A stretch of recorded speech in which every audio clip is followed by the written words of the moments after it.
Hi, I'm Leapfrog. Hello. Uh, are you okay, Leapfrog? Let's get into it.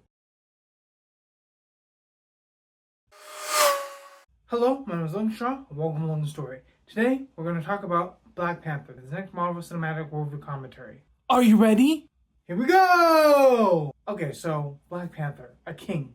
T'Challa, a king of Wakanda, with one of the greatest resources and toughest resources on the planet, vibranium. And that being said, this king ends up being more so a protector of Wakanda and its contents of interest, as well as the people that preside there, and the facts and crafts that seem to be all over Wakanda. But what is Wakanda? How can we dispense the truth about it? And what does it mean for all of us to see Wakanda in the light that it's given? What is the view of Wakanda? What is the responsibility of the king in spite of Wakanda? And how do we know that's true that the king is sourcely protecting the rest of the world as well? See, with the vibranium, the metal that's indestructible, it seems to be that it's built on one thing.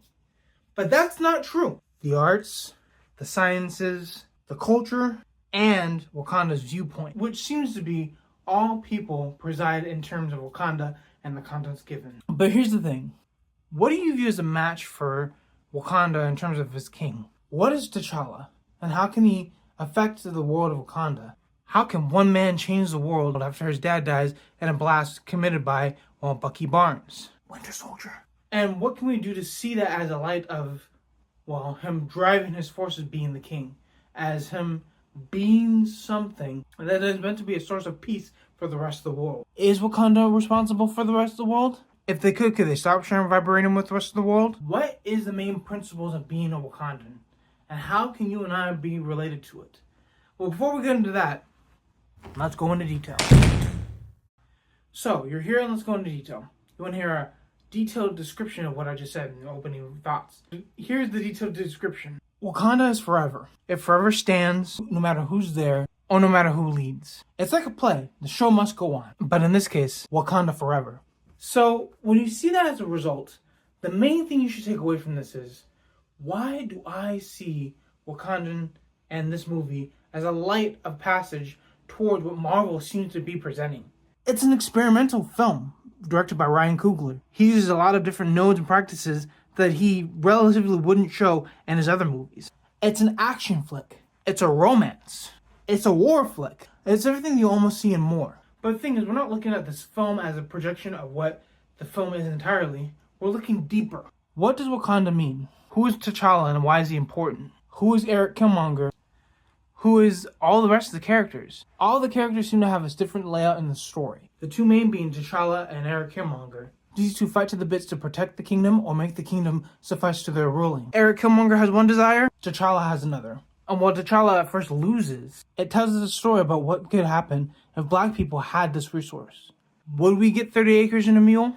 If we had such tools like this? Would we be able to be the difference in the world? Would there be something else that we could be missing? What this film shows is colonialism is not a right thing to do, especially when done back. All it does is start war, and, well, war's not a good thing.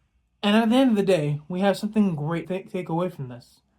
It's the ability to know that being for yourself and fighting for yourself is something that everyone needs to do.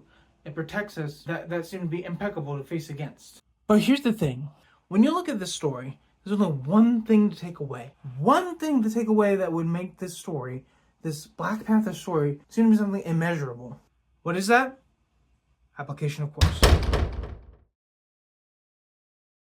Okay, so here's the thing. At the end of the day, T'Challa had troubles. He lost his dad. He has to take place of his dad's ruling and kingdom.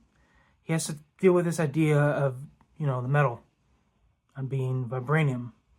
And he has to deal with a cousin with a long-lost father who he wants to avenge. So, when you think about all this, what lies down? Being king, being someone in charge, has a lot of ups and downs to it.